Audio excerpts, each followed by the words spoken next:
माझ्या महाराष्ट्रातील बांधवांनो, भगिनींनो आणि मातांनो, नमस्कार. जय महाराष्ट्र. सर्वप्रथम मी आपल्याला गुढीपाडव्याच्या शुभेच्छा देतो. आजपासून आपलं नवीन वर्ष सुरू होतं आहे. खरं म्हणजे या शुभेच्छा आज सकाळीच मी आपल्याला दिलेल्या आहेत, पण प्रत्यक्ष आज आत्ता भेटून पुन्हा एकदा शुभेच्छा देतो आहे. गेल्याही वर्षी आपण गुढीपाडव्याच्या शुभेच्छा दिल्या होत्या आणि त्या सुमारास साधारणतः एक आपण अशी आशा व्यक्त केली होती, एक प्रार्थना केली होती की पुढचा गुढीपाडवा जो आहे म्हणजे आजचा, हा कोविड मुक्त वर्षाची सुरुवात करणारा असू दे. मधल्या काळामध्ये तशी परिस्थिती नक्की आपण निर्माण केली होती. त्याचं श्रेय मी आपल्या शासकीय यंत्रणा म्हणजे मग डॉक्टर्स, आरोग्य कर्मचारी, पोलीस वगैरे, महसूल यांच्या बरोबरीने आपल्याला सुद्धा त्याचं श्रेय देतोय. साधारणतः डिसेंबर, जानेवारी, फेब्रुवारीपर्यंत आपण कोविडवरती चांगलं नियंत्रण मिळवलं होतं. मग गेल्या वर्षीचा गुढीपाडवा म्हणजे साधारणतः हाच काळ आणि या वर्षीचा याच्यामध्ये नक्की फरक काय झालेला आहे? फरक खूप झालेला आहे. मधल्या काळात जे आपल्याला वाटत होतं की हे युद्ध आपण जिंकत आलेलो आहोत, त्या युद्धाला पुन्हा एकदा सुरुवात झालेली आहे. आणि ही सुरुवात अशी तशी नाही आहे, तर फार भयानक पद्धतीने ही रुग्णवाढ झालेली आहे. भयानक पद्धतीने म्हणजे आजचा जो आकडा आहे रुग्णांचा, तो आजपर्यंतचा सगळ्यात उच्चांक गाठणारा हा आकडा आहे. जवळपास 60,212 एवढे कोविड पॉझिटिव्ह रुग्ण आज आपल्या राज्यामध्ये नोंदवले गेलेले आहेत. 60,212 म्हणजे फार भीतीदायक ही परिस्थिती आहे. त्याच वेळेला मी एक आणखीन गोष्ट आपल्याला सांगू इच्छितो की साधारणतः गेल्या वर्षी जेव्हा कोविडने आपल्या राज्यामध्ये किंबहुना आपल्या देशामध्ये पहिलं पाऊल टाकलं, तेव्हा आरोग्य सुविधा काय होत्या मी वेळोवेळी आपल्याला कल्पना दिलेली आहे.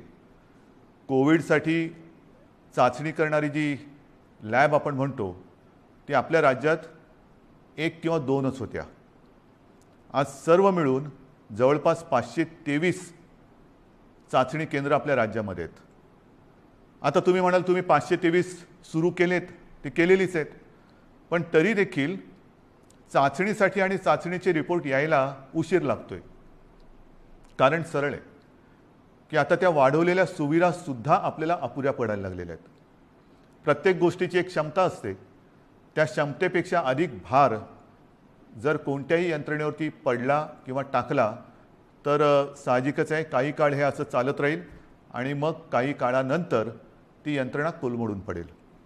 आज आपल्या चाचणी केंद्रांवरती प्रचंड ओझं आलेलं आहे. रोजच्या रोज आपण चाचण्यांची संख्या वाढवतो आहोत.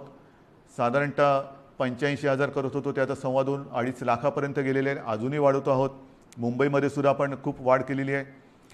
कोविड केअर सेंटर्स गेल्या वेळेला साधारणतः 2600 होते, 2665, आता 4000च्या आसपास आपण केलेले आहेत. बेड्सची संख्या वाढवलेली आहे. बेड्ससुद्धा मी बघतो इकडे की गेल्या वेळेला किती होते, गेल्या वेळेला साधारणतः 3.25 लाख होते, आता 3.5 लाखाच्या वरती गेलेले आहेत.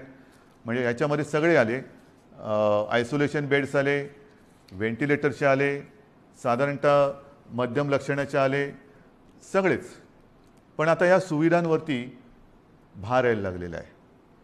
मधल्या काळात आपल्याला कल्पना आहे की आपण MPSC 10वी आणि 12वी या विद्यार्थ्यांच्या आयुष्याची खेळ व्हायला नको म्हणून ह्या परीक्षा आपण पुढे ढकललेल्या आहेत. या परीक्षा आपण पुढे ढकलू शकलो.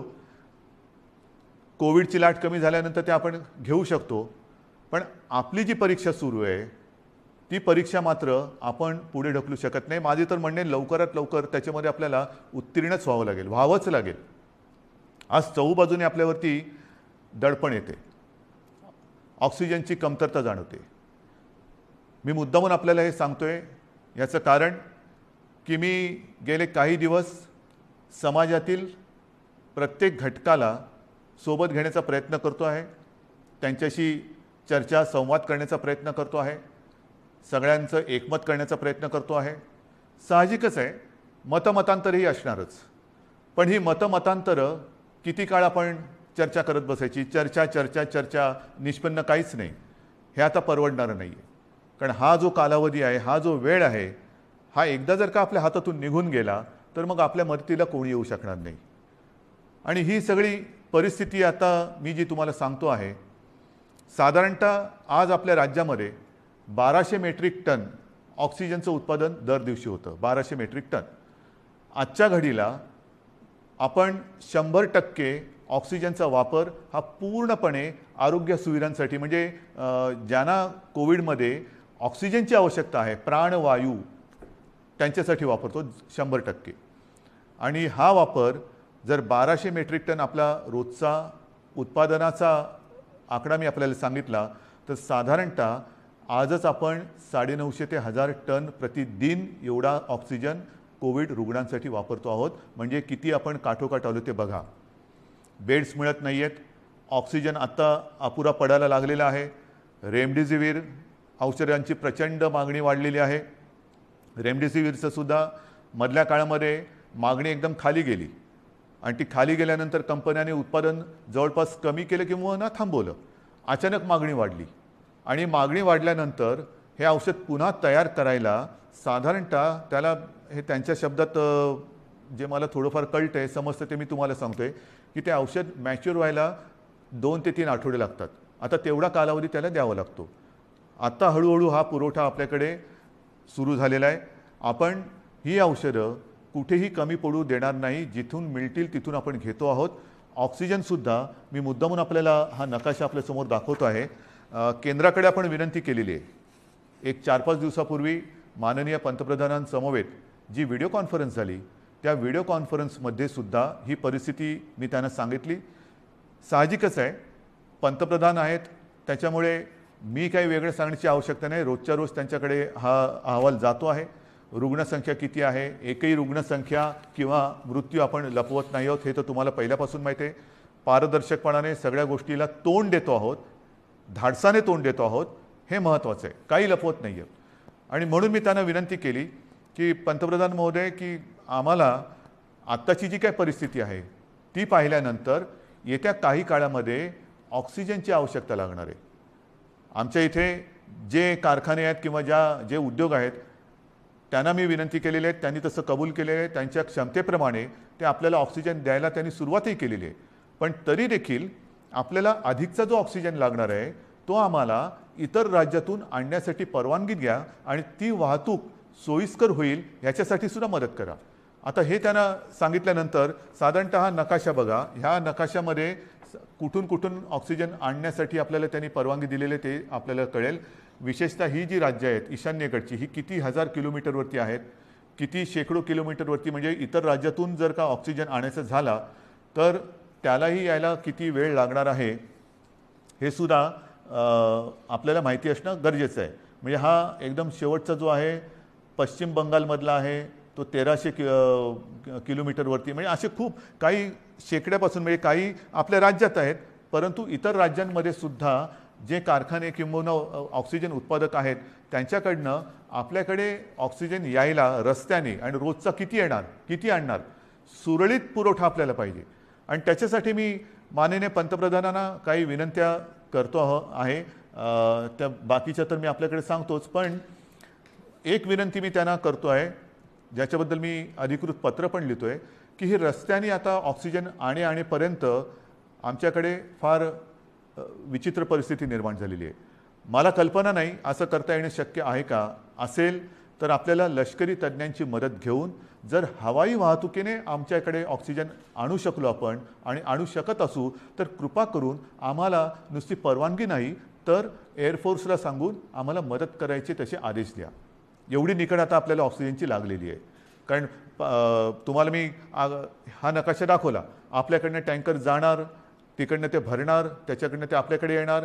कदाचित तिथे जरी टँकर्स मिळाले तरी तिथे ते टँकर भरले जाणार आणि आपल्याकडे येणार. पुन्हा इकडे आणून एका वेळेला किती आणणार, आणखीन ऑक्सिजन लागणार. मग रोजची ही वाहतूक आपल्याला सुरू ठेवावी लागणार. रोज आपल्याला ऑक्सिजनचा हा पुरवठा लागणार आहे, रोज आपल्याला रेमडेसिवीरचा पुरवठा लागणार आहे.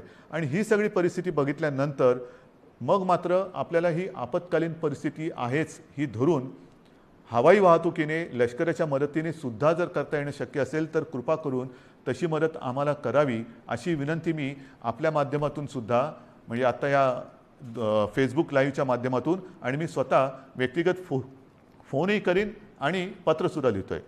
तर ही एक मागणी आहे. तसंच आणखीन एक दोन मागण्या ज्या मला काही वर्गाने केलेल्या आहेत त्यासुद्धा मी वाचूनच दाखवतो की साधारणतः मार्च महिन्यामध्ये GSTचा परतावा दाखल करण्याची मुदत असते. ती मुदत लघु आणि मध्यम उद्योजकांसाठी आणखीन 3 महिन्यांनी वाढवावी अशी मी विनंती माननीय पंतप्रधानांना करतोय. की आता हे सगळे संकटातच आहोत आपण. हे संकट ही आपत्ती आहे. या आपत्तीमध्ये आपणच यांना सांभाळून घ्यायला पाहिजे. कारण इतर वेळेला अर्थचक्र चालवणारी हीच लोक आहेत. धंदे राहिले पाहिजेत, रोजीरोटी राहिली पाहिजे, नाहीतर मग जगायचं कशासाठी. तर त्यांना थोडासा एक आधार देण्यासाठी GSTचा जो एक परतावा आहे तो त्याला 3 महिन्यांनी तरी किमान मुदतवाढ द्यावी अशी मी माननीय पंतप्रधानांना विनंती करतो आहे. नंतर जसे आपण बघत असतो की भूकंप होतो, काही वेळेला अतिवृष्टी होते, पूर येतो, मग ती नैसर्गिक आपत्ती आपण जाहीर करतो. नैसर्गिक आपत्ती जाहीर केल्यानंतर मग त्याच्यामधले जे काही निकष असतात त्या निकषच्या अनुषंगाने आपण वैयक्तिक मदत ही करत असतो. तर ही सुद्धा एक नैसर्गिक आपत्ती आहे, ती तर आपण सगळ्यांनीच मानलेली आहे. पण ह्या नैसर्गिक आपत्तीमध्ये जसं इतर नैसर्गिक आपत्तीमध्ये जे निकष आपण लावतो आणि विशेषतः ज्यांची रोजीरोटी ही ह्याच्यामध्ये थोडीशी हल्लेली आहे म्हणा, किंबहुना जाण्याची शक्यता निर्माण झालेली आहे, त्यांच्या रोजीरोटीवरती गदा किंबहुना संकटात सापडलेली आहे, अशा लोकांना व्यक्तिगत मदत आपण काय करू शकतो ती मदतसुद्धा द्यावी अशी मी माननीय पंतप्रधानांकडे विनंती करतो आहे. याचं कारण असं की ही आपत्ती ही फार विचित्र आहे. याच्यावरती अजूनही म्हटलं तर औषध सापडलेलं तर नाहीच आहे, पण लस ही सापडलेली आहे. माननीय पंतप्रधानांनी सांगितलं की 11 ते 14 तारखेपर्यंत टीका महोत्सव करा. आहे, माझं तर म्हणणं केवळ 4च दिवस नाही, आमच्याकडे आम्ही लसीकरणाचा वेग हा मोठ्या प्रमाणावरती वाढवलेला आहे. पुन्हा मी त्या लस किती मिळते आणि किती ह्या राजकारणात जाऊ इच्छित नाही, पण लसीकरण हे वाढवावंच लागेल. लसीकरण का वाढवायचं तर लसीकरण केल्यानंतर ह्या लाटेतून बाहेर पडू का नाही, कारण लस दिल्यानंतर सुद्धा प्रतिकारक शक्ती यायला काही दिवस जावे लागतात. नक्कीच आत्ताची लाट ही प्रचंड मोठी आहे. या लाटेतून आपल्याला काही गोष्टी मी पुढे सांगणार आहेत त्या करूनच बाहेर पडावं लागेल. परंतु लसीकरण एवढ्यासाठी की लसीकरण केल्यानंतर तिसरी लाट, कारण जगामध्ये आता तिसरी लाट, चौथी लाट, पाचवी लाट ह्या अशा लाटामागून लाटा ह्या येत आहेत, हा अनुभव आहे. जसं ब्रिटननी काय केलं, 2.5 ते 3 महिने अत्यंत कडक निर्बंध लावले, लॉकडाऊन केला. पण दरम्यानच्या काळामध्ये त्यांनी संपूर्ण जनतेला, जवळपास काही टक्के जनता त्यांनी आता कव्हर केली, 50%हून जास्त झाली असेल जनतेला, त्यांनी वॅक्सिनेशनच्या माध्यमातून एक सुरक्षित केलं. लसीचा पहिला डोस देऊन टाकला आणि तो दिल्यानंतर आत्ताचं तिथलं जे चित्र आहे, हॉस्पिटलायझेशन बरंचसं कमी झालेलं आहे, मृत्यूदर हा घटलेला आहे. मग त्याच दिशेने, त्याच मार्गाने आपल्याला देखील जावं लागेल. आपल्याला येत्या काही काळात भरपूर प्रमाणामध्ये लसीकरण वाढवावं लागेल की जेणेकरून पुढची लाट आपण कदाचित थोपवू नाही शकणार, पण तिचा वेग हा मंदावू शकू. म्हणजे पहिली लाट आता जर का बघितलं आपण पाठीवळून बघताना, तर या लाटेच्या तुलनेत ती लाट काहीच नव्हती. एवढी प्रचंड मोठी ही लाट आहे. अजूनही आपण पीकच्या जवळ गेलो आहोत की नाही कळायला मार्ग नाही आहे. रोजची रुग्णसंख्या वाढते आहे, की कुठपर्यंत वाढेल सांगता येत नाही. एक वेगळेपण मी आपल्याला सांगतो की गेल्या वर्षीसुद्धा जेव्हा कोविडची सुरुवात झाली तेव्हा साधारणतः आपण एक चित्र समोर ठेवत असतो की आज एवढी रुग्णसंख्या आहे, तर 15 दिवसानंतर रुग्णसंख्येत किती वाढ होईल, रुग्णवाढ किती होईल, महिन्याभरानंतर रुग्णवाढ किती होईल, आणखीन अशीच रुग्णवाढ राहिली, हाच वेग राहिला तर किती दिवसात किती रुग्णवाढ होईल. आणि मी आपल्याला सांगू इच्छितो, गेल्या वर्षी केवळ आपल्या आणि आपल्याच जिद्दीमुळे आणि आपल्या संयमाने, आपल्या सहकार्यामुळे जे काही चित्र आपल्याला दाखवलं गेलं होतं तेवढी लाट आपण येऊ दिली नव्हती. त्यापेक्षा कितीतरी खाली आपण कोविडला ठेवला होता. म्हणजेच काय, आपण एकदा हे करून दाखवलेलं आहे. होय, एकदा आपण हे करून दाखवलेलं आहे, कोविडवरती नियंत्रण मिळवून दाखवलेलं आहे. मात्र यावेळीची जी लाट आहे ती लाट आणि जे काही चित्र समोर रुग्णवाढीचं ठेवलं जाते ते जवळपास येते. म्हणजे जी अपेक्षित रुग्णवाढ 15 दिवसांनी किती होईल, महिनाभरानंतर किती होईल, हे जे काय सांगितलं जाते ते चित्र हे यावेळेचं जवळपास सारखं आहे. गेल्या वेळेला जेवढी आपण आरोग्य सुविधा वाढवली की आरोग्य सुविधा नाही म्हटलं तरी तोकडी पडताना आपल्याला आता दिसते, आपण अनुभवतो आहोत. पण म्हणून आपण काही स्वस्थ नाही बसलेलो, आपण हातपाय गाळून अजिबात बसलेलो नाही, बसणारच नाही. जिद्दीने आपण लढणार आणि जिंकणारच, जिंकायचंच ही जिद्द घेऊनच आपण युद्ध लढतो आहोत. आज सुद्धा मी जे काय आपल्याला सांगणार आहे ते का पाहिजे. एक तर ही रुग्णवाढ भयावह आहे, भीतीदायक आहे. ऑक्सिजनचा उपयोग आपल्याला जास्त करावा लागतोय कारण तेवढी रुग्णसंख्या वाढते. ऑक्सिजनची कमतरता ही आता जाणवायला लागलेली आहे, औषधांची कमतरता ही जाणवायला लागलेली आहे, रुग्णशय्यांची कमतरता ही आता दिसायला लागलेली आहे. आपण येत्या काळामध्ये पुन्हा एकदा आरोग्य सुविधा आणखीन वाढवतो आहोत. मुंबईत वाढवतोय, विदर्भात वाढवतोय, पुण्यात वाढवतोय, सगळीकडे वाढवतो आहोत. जिथे जिथे जे जे करता येणं शक्य असेल ते ते आपण सगळे मिळून करतो आहोत. मग तिकडे ऑक्सिजनचे बेड्स वाढवायची आवश्यकता असेल तर ते वाढवतो आहोत, व्हेंटिलेटर्स वाढवण्याची आवश्यकता असेल तर ते वाढवतो आहोत, आयसोलेशन बेड्स वाढवण्याची आवश्यकता असेल ते वाढवतो आहोत, क्वारंटाईन वाढवण्याची आवश्यकता असेल ते वाढवतो आहोत. पण हे एकतर्फी झालं. एकतर्फी म्हणजे असं की त्याला अजून दोन गोष्टी आहेत. ही आरोग्य सुविधा वाढवल्यानंतर प्रत्यक्ष उपचार करण्यासाठी आपल्याला डॉक्टर्स लागणार. डॉक्टर्ससाठी सुद्धा आपले प्रयत्न चालू आहेत.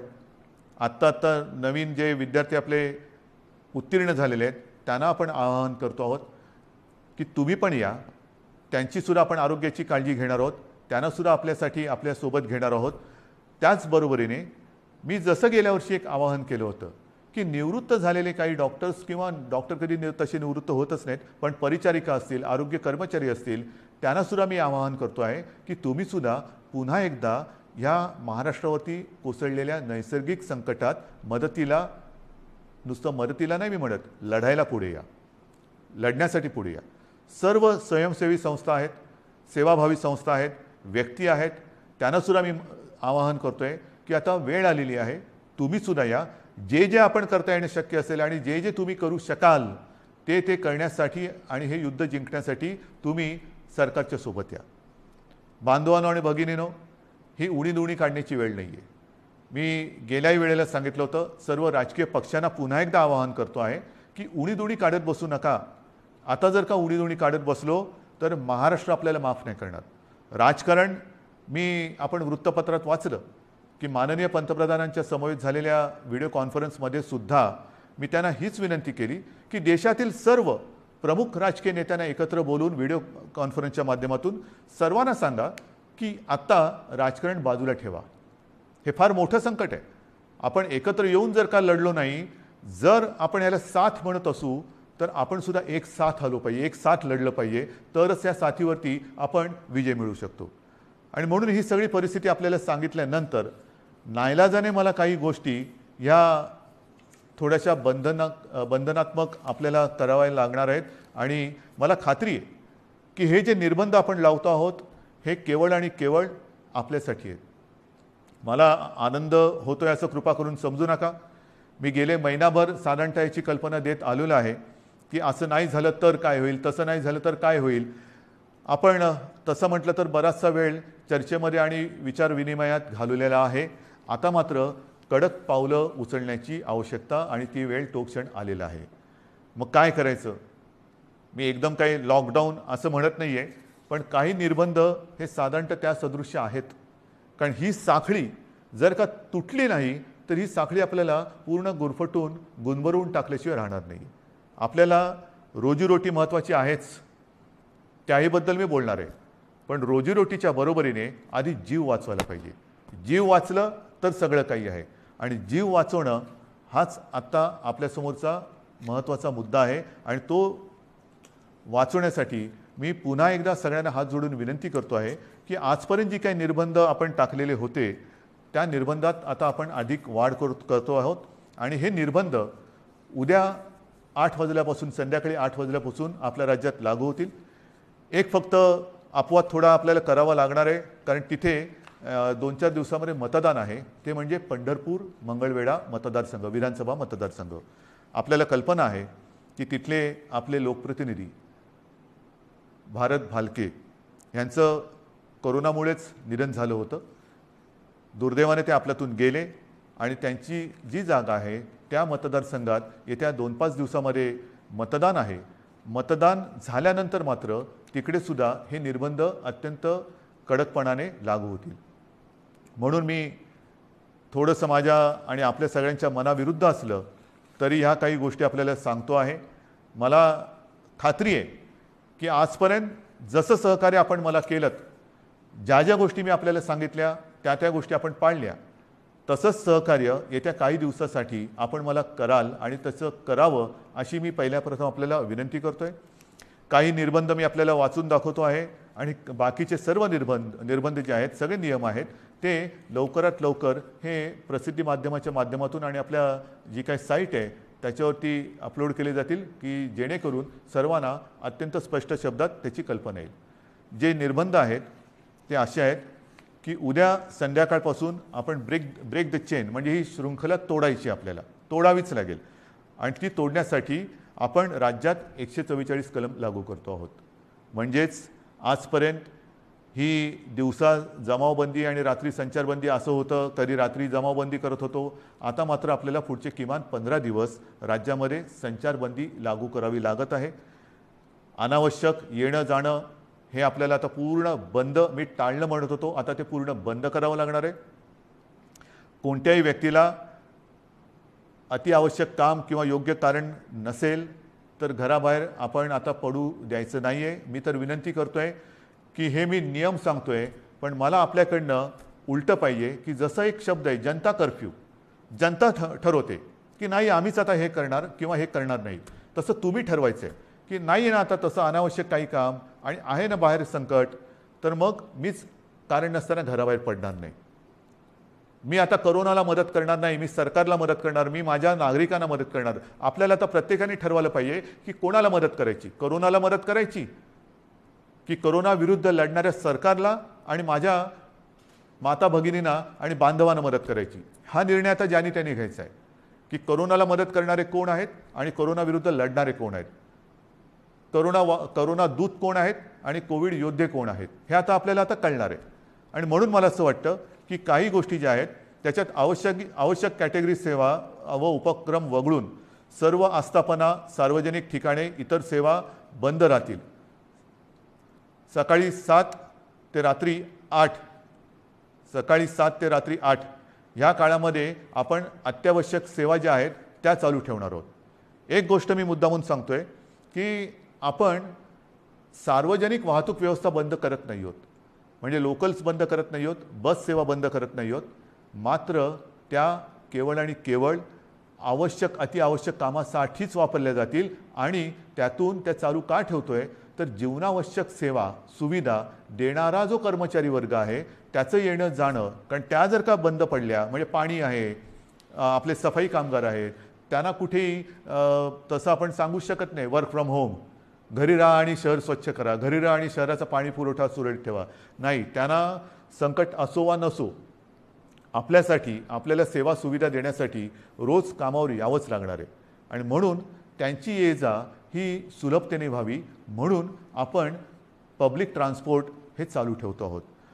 आणि त्याच्यामध्ये सुद्धा आवश्यक कॅटेगरी कोणती धरलेली आपण साहजिकच आहे, रुग्णालय आहेत, दवाखाने आहेत, वैद्यकीय, विमा, औषधी कंपन्या, औषधी दुकाने, वैद्यकीय सेवा देणारे काही डीलर्स आहेत, वाहतूक सप्लाय चेन आहे, लस उत्पादक व वाहतूक करणारे, कारण लस उत्पादक त्यांच्यासाठी वायल्स लागतात, त्यांचे कारखाने उघडे राहतील, त्यांची वाहतूक ये जा करणारे वाहन आहेत ती चालू राहणार आहेत, मास्क, जंतुनाशक उत्पादक, वितरक, वैद्यकीय कच्चा माल सगळे. त्याचप्रमाणे जनावरांशी जे संबंधित आहेत म्हणजे आपले कृषीची जनावरं आली, शहरामध्ये आपले ज्याला आपण पाळीव प्राणी म्हणतो त्यांच्या संबंधितली दुकानं, त्यांची दवाखाने हे उघडे राहतील.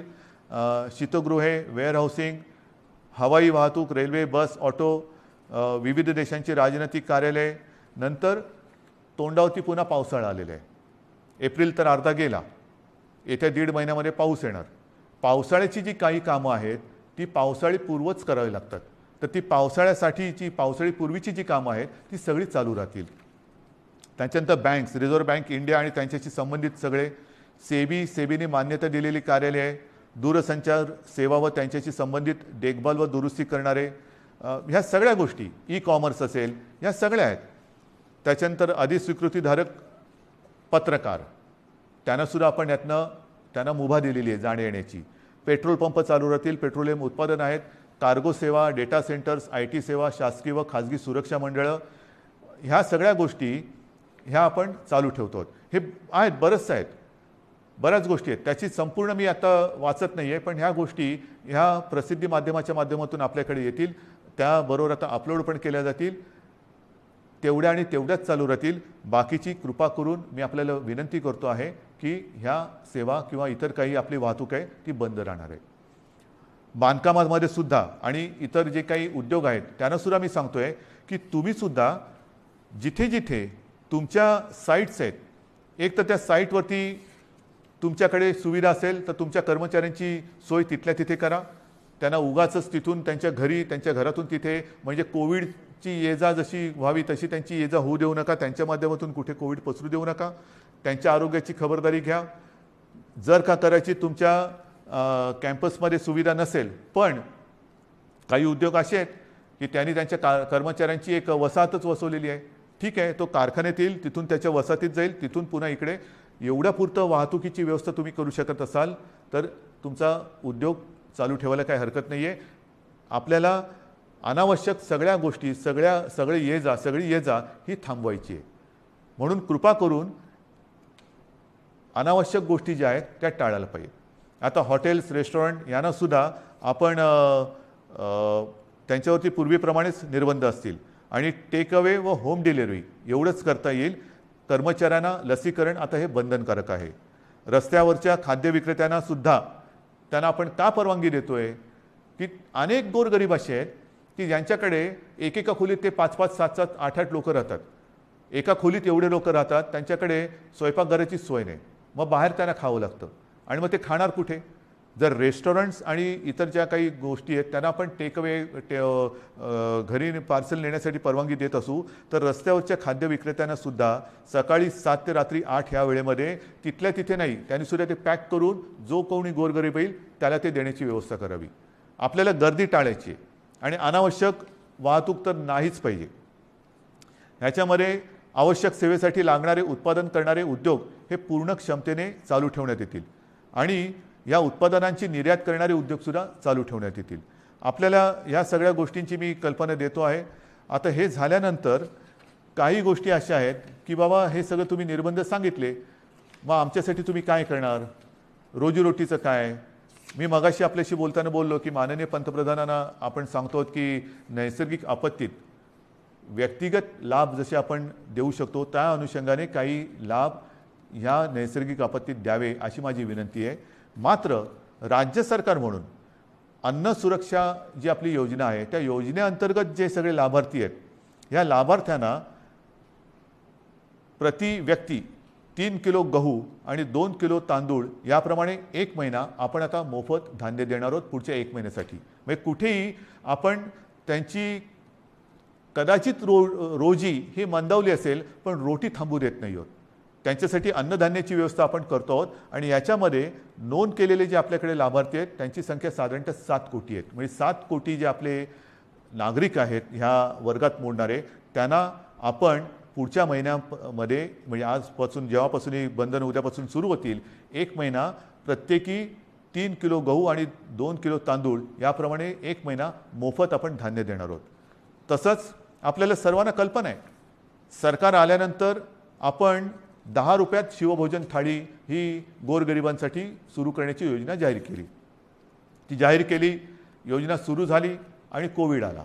मग काय करायचं? तर ही योजना कोविड आल्यानंतर आपण 10 रुपयाची जी एक शिवभोजन थाळी होती ती 5 रुपयावरती आणली आणि साधारणतः मी तोही आकडा सांगितलेला आहे, आतापर्यंत काही कोटी लोकांनी ह्या थाळीचा लाभ घेतलेला आहे. आता आपण ही शिवभोजन योजना जी आहे, ही जी थाळी आहे ती 10 रुपयाची थाळी आपण 5 रुपयात केली होती. आता पुढचा 1 महिना शिवभोजन आपण मोफत देणार आहोत. 2 लाख थाळ्या जवळपास आपण रोज देतो. ह्या 2 लाख थाळ्या म्हणजे हे शिवभोजन आपण हे मोफत देणार आहोत गोरगरिबांसाठी. म्हणजे सांगतात ना की तुम्ही लॉकडाऊन करताय पण रोजीरोटीचं काय, तर रोजी थोडीशी मंदावणार आहे. मी पुन्हा एकदा सांगतो, मला कल्पना आहे, पण रोटी कुठे आपण थांबू देत नाही. ही संपूर्ण व्यवस्था, हा सगळा जो काय मी भार नाही म्हणत, हे कर्तव्य जे आहे ते कर्तव्य आपलं सरकार हे समर्थपणाने सांभाळणारच. भार हा पडणार सरकारवरती, जसा तुमच्यावरती पडतोय तसा सरकारवरती पडतोय, पण सरकार हा आपल्या सगळ्यांच्या आशीर्वादाने भार सोसणार आणि सोसायला ते समर्थ आहे. त्याचप्रमाणे आणखीन काही योजना आहेत. मी आता हे वाचतो. संजय गांधी निराधार योजना, श्रावणबाळ आणि केंद्र पुरस्कृत इंदिरा गांधी राष्ट्रीय वृद्धापकाळ निवृत्ती वेतन योजना, इंदिरा गांधी राष्ट्रीय विधवा निवृत्ती वेतन, इंदिरा गांधी राष्ट्रीय दिव्यांग निवृत्ती वेतन योजना, या 5 योजनेतील लाभार्थ्यांना 2 महिन्यांकरता प्रत्येकी 1000 रुपये आर्थिक सहाय्य आपण आगाऊ देतो आहोत. म्हणजे आधी देतो आहोत, नंतर नाही, आत्ता आधी देतो आहोत. आणि ह्याचे साधारणतः लाभार्थी हे किमान 35 लाख आहेत. म्हणजे वरती मी जसं सांगितलं तुम्हाला की दारिद्र्य रेषेखालील कुटुंब आहेत, काही निराधार महिला आहेत, वयोवृद्ध आहेत, दिव्यांग आहेत, असंघटित क्षेत्रातील नागरिक आहेत, कामगार आहेत, रिक्षाचालक आहेत, आदिवासी समाज, यांच्यासाठी आपण 3 किलो गहू आणि 2 किलो तांदूळ ही योजना जाहीर केली. शिवभोजन आपण पुढचा महिनाभर मोफत देतो आहे. त्याच्यानंतर आता ह्या योजना, त्याच्यात जो 1000 रुपयांचा जो देणं असतं आपण ते आगाऊ देतो आहोत आणि त्याच्यात 35 लाख लोक आपण त्यांना एक नाही म्हटलं तरी आधार देतो आहोत. नंतर महाराष्ट्र इमारत व इमारत कामगार कल्याणकारी जे मंडळ आहे, त्या मंडळामध्ये राज्यातील नोंदणीकृत बांधकाम कामगार जे आहेत त्यांना 1500 रुपये, हे 1500 रुपये आपण अर्थसहाय्य देतोय प्रत्येकी. म्हणजे त्याच्यामध्ये साधारणतः 12 लाख पुन्हा लाभार्थी आहेत जे आपल्याकडे नोंदणीकृत आहेत. हे 1500 रुपये आपण त्या बांधकाम वर्गातील कामगारांना देतो आहे. घरेलू कामगार, आता हा एक वेगळा आपण हे करतोय. घरेलू कामगार जे नोंदणीकृत घरेलू कामगार आहेत त्यांच्यासाठी सुद्धा आपण एक निधी देतो आहोत. म्हणजे हा सुद्धा एक मोठा वर्ग आहे तसा, जो नोंदणीकृत आहे त्यांना आपण हा निधी देतो आहोत. त्याच्यानंतर आता पुन्हा तळहातावरती पोट, हे ज्यांचं आहे तोच हा वर्ग आहे. त्याच्यामध्ये आणखीन थोडा वर्ग बाकी आहे, तो म्हणजे अधिकृत फेरीवाले. अधिकृत फेरीवाले आहेत, या फेरीवाल्यांसुद्धा आपण एका वेळचे 1500 रुपये प्रत्येकी देतो आहोत. फेरीवाल्यांसाठी जे अधिकृत नोंदणीकृत आहेत फेरीवाले त्यांना देतो आहोत. आणि हे जे देणं आहे हे या फेरीवाल्यांची स्वनिधी योजनेत बँकांकडे नोंदणी असल्यामुळे बँकांमार्फत हे त्यांच्या बँकेत हा जो काही निधी आहे तो त्यांना हस्तांतरण दिलं. ह्याच्यामध्ये जवळपास 5 लाख लाभार्थी आहेत. तसंच आपले रिक्षाचालक आहेत, कारण सगळंच बंद केल्यानंतर रिक्षाचालकांनी काय करायचं, तर ह्याच्यामध्ये सुद्धा जे परवानाधारक रिक्षाचालक आहेत त्या रिक्षाचालकांना सुद्धा एका वेळेचं आपण 1500 रुपये हे देतो आहोत. आता याच्यामध्ये सुद्धा साधारणतः 12 लाख लाभार्थी आहेत. म्हणजे तुम्ही बघत जा, 7 कोटी, 35 लाख, 12 लाख, 5 लाख, 15 लाख, आपण जे जे करता येणं शक्य असेल ते करतो आहोत. माझ्या आदिवासी समाजासाठी सुद्धा खावटी योजनेचा लाभ घेत असलेल्या आदिवासी कुटुंबांना प्रति कुटुंब आपण एका वेळेचं 2000 रुपये हे आर्थिक सहाय्य देतो आहे. ह्याच्यामध्ये सुद्धा आता लाभार्थी 12 लाख आहेत. म्हणजे आपण जेवढं करता येणं शक्य असेल तेवढं करतो आहोत. हे आत्ताच्या घडीला हे आपण जे पटकन करता येणं शक्य आहे ते करतो आहोत. त्याच्यानंतर आता ह्या टाळेबंदी हा शब्द वापरायचा न वापरायचा, पण ही जे काही निर्बंध आहेत त्या काळामध्ये आपल्याला कोविडवरची उपाययोजना जी आहे त्याच्यामध्ये इतर काही सुविधा वाढवायच्या आहेत. त्याच्यानंतर औषधं खरेदी आली, व्हेंटिलेटर्स खरेदी करणं आलं, सुविधा आली, सुविधांची उभारणी आली, त्याच्यासाठी काही पैसे लागतात.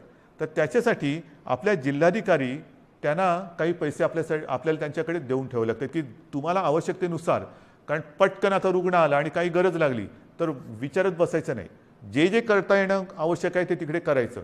आणि त्यांच्यासाठी सुद्धा आपण साधारणतः 3300 कोटी फक्त आणि फक्त कोविडसाठी म्हणून बाजूला करून ठेवतो.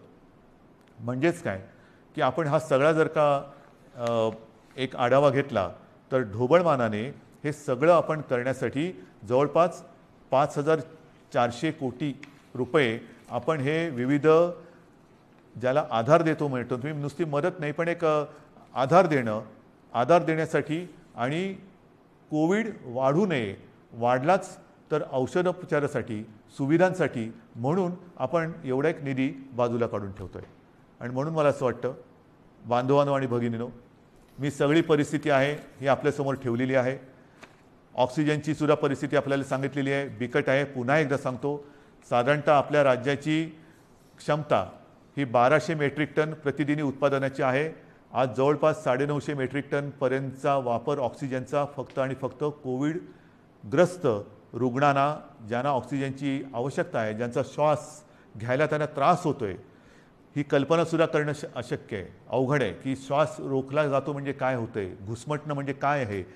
त्यांचा श्वास मोकळा होण्यासाठी, त्यांचा श्वासोच्छ्वास परत नैसर्गिक होण्यासाठी म्हणून हा आपण ऑक्सिजन वापरतो आहोत. पण ह्याच संख्येने जर रुग्णवाढ होत राहिली तर हाताशी राहिलेला ऑक्सिजन हा येत्या काही दिवसात संपल्याशिवाय राहणार नाही. आजसुद्धा रोजची आपली रेमडेसिवीरची जी गरज आहे, किती वापर होतो आहे, सगळीकडनं मागणी होते, रेमडेसिवीर पाहिजे, रेमडेसिवीर पाहिजे. आपल्याला कल्पना आहे आपल्या राज्यात आजच्या दिवशी साधारणतः किती रेमडेसिवीर इंजेक्शन वापरले जातात? साधारणतः 40 ते 50 हजार, म्हणजे 40 ते 50 हजार सरासरी रोजची आजची आपली रेमडेसिवीर इंजेक्शनची ही मागणी आहे, गरज आहे. आता तुम्ही विचार करा, आजच्या घडीला रेमडेसिवीर थोडंसं कमी पडते, त्याची आपण हे करतोय, सोयी केलेली आहे, येत्या काही दिवसात ते नियमित होईल.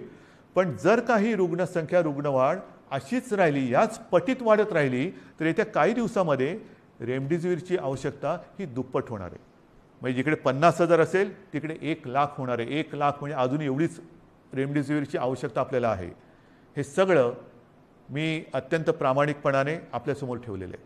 त्याच्यामध्ये कुठेही लपवाछपवी नाही, कुठेही अपारदर्शकता नाही. ही बंधनं केवळ आणि केवळ एक नाईलाज म्हणून आपल्याला आता ही स्वीकारावी लागत आहेत. याचं कारण की जगभराचा जो अनुभव आहे, आरोग्य सुविधा वाढवणं, लसीकरण वाढवणं, मात्र त्याच वेळेला ते वाढवण्यासाठी थोडीशी एक मध्ये आपल्याला संधी लागते. ती संधी आणि ही साखळी तोडण्यासाठी आपल्याला हे निर्बंध स्वीकारावे लागतात. हे पूर्ण जगाने आता स्वीकारलेलं सत्य आहे.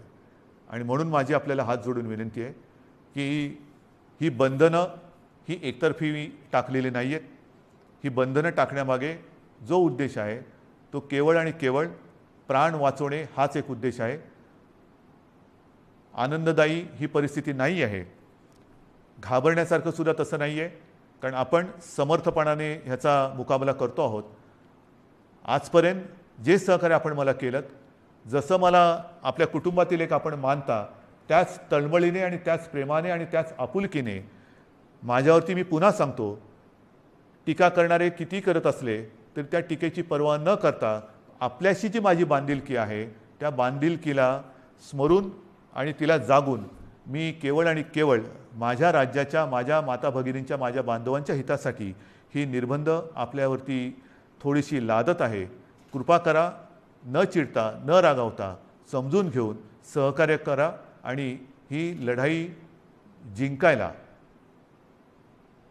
नुसती मदत नाही तर मी पुन्हा एकदा सांगतो की आपण सगळे सैनिक म्हणून सोबत या आणि ही लढाई जिंकायचीच या जिद्दीने पुन्हा एकदा कंबर कसून कोविड भगाव ह्या पद्धतीने आपल्याला आता हे करावं लागेल. आजपर्यंत जसं सहकार्य केलं तसंच सहकार्य यापुढेही अपेक्षित आहे. सर्वांना धन्यवाद देतो. जय हिंद, जय महाराष्ट्र.